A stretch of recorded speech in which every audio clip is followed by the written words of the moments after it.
Hey guys, welcome to this week's edition of Coffee In Here. We're taking you through all of the new single issues into the store this week. Pull lists are of course all organised and ready for collection.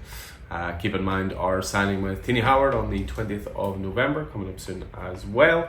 Tons of stuff happening on the podcast, dropping new interviews recently with Tini Howard. We've got a Rick Remender interview we're dropping soon. We're dropping our monthly shows at the moment. There's a new previews one being recorded tonight. So lots and lots of content going on just to keep you guys informed in the world of comics. But on to this week's releases, and we kick things off with variants. First of all, we have the Ultimates number 6 this week, the Lee and Hugh variant cover with the Ultimate Hulk on the front. From Marvel, we go to DC, and we have the Tony Harris variant cover for Batman. This is issue 154, the second part of the All-In story, and also Chip Zdarsky's Swan Song. There's also the Retailer Incentive 1-50 variant cover. This is done by James Harren. We also got some more in of the Batman Long Halloween variants. So for the last Halloween, number 2, the Penguin one. And this is done by Klaus Janson, so it's part of the Mugshots series. But undoubtedly the biggest title out this week is Absolute Superman. Now, we do have a range of variants as well. And obviously we'll get to the cover A's in due time. But just take you through the variants we've got in. So we've got the Jim Lee variant cover first of all. So Jim Lee, of course, doing a set. So he's already done Wonder Woman and Batman. This completes the set with Superman. We have Absolute Superman number 1, the Retailer Incentive 1-25 variant cover. This is done by Matteo Scalera. As well as the traditional Jim Lee variant, you have the foil Jim Lee variant as well. So that is another one to consider. We have the foil logo variant cover, which is the Absolute Superman logo, again done in shiny foil. And then we finish off with the Diamond UK. This is an exclusive variant. This is limited to 1,000 copies. We had the same ones for Wonder Woman and for Batman. Again, limited to 1,000 copies, and this is done by Fabrizio Di Tomasi as well. Next up, we have X-Men number 7, so we're continuing with the character variants for that. J. Scott Campbell did them for a while. Joelle Jones is now on the case with the Psylocke variant cover. We have the Retailer Incentive variant cover for X-Men 7 as well. Gleb Melnikov on artist duties for that, 1-25. We have the Retailer Incentive 1-25 for the Ultimates number 6. This one done by, industry legend Phil Noto. Ultimate 6 as well. We also have the Lionel Francis Yu variant cover as well, depicting the entire Ultimates lineup. We move on from there to Something Is Killing the Children, issue 0 out this week, so a prequel to the main series. This is the Jenny Frisson variant cover for that. There's a new Batgirl series this week with Cassandra Cain, so Artgerm is on with a brand new variant for that. Batgirl number 1. We have X-Force number 5. Clayton Crane continues to do his character variants here as well. So issue 5, Captain Britain, Betsy Braddock there. We have Star Wars Ahsoka number 5 this week, and this is the concept art 1-10 variant cover. We have Aliens vs Avengers 2 this week. This is the Matthias Manhanini variant cover, depicting Thor taking on the Xenomorphs. We finish off with Feral number 7, which is the horror movie homage variant cover as well. So on to the general releases this week. So some big stuff this week, but definitely there's a couple of titles that are bigger than others. First of all, we have The Crow Dead Time issue 2. So Sumerian continuing with the release for that. Issue 1 a few weeks back, issue 2 this week. For an all ages tale, we have Disney's DuckTales. Brand new number 1 being done by Dynamite. They're of course very, very good at doing these Disney books and making sure there's plenty of good stuff for all ages. We have the next issue, which is issue 4 of the EC Crow Universe issues. This, of course, is leaning on the side of science fiction as opposed to Epitaphs from the Abyss, which is their horror book.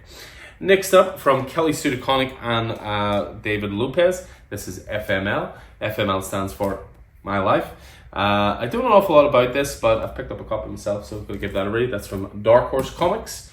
We have new Gunslinger as Spawn this week, issue 37. Todd McFarlane and Carlo Barberi continuing on with the Western Spawn.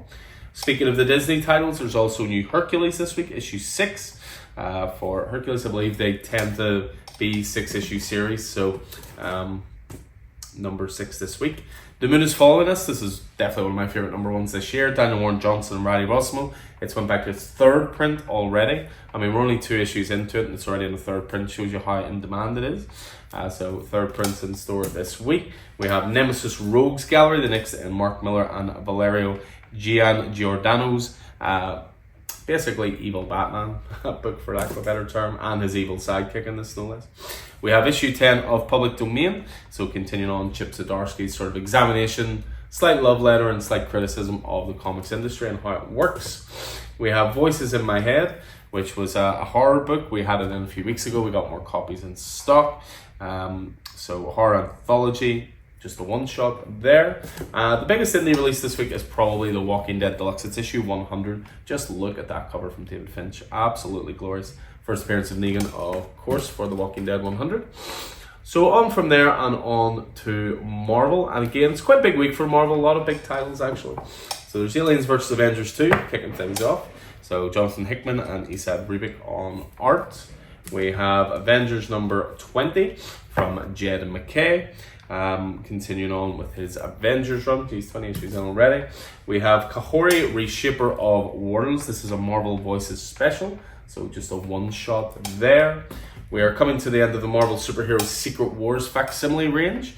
So we're at issue 11 now, just one more to go after that, and that'll be the whole kit and caboodle.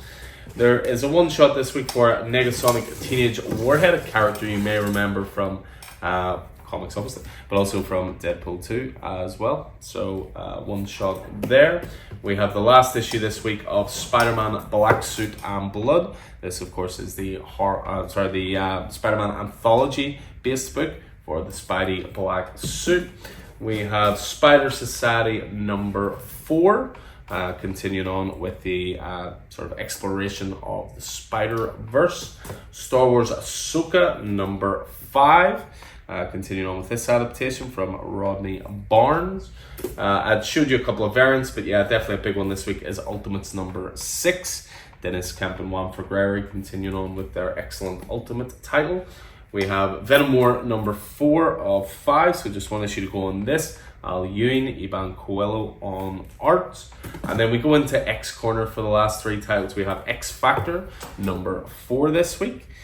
So continuing on that from Mark Russell. We have Jeffrey Thorne and Marcus Toe's X-Force reaching issue 5.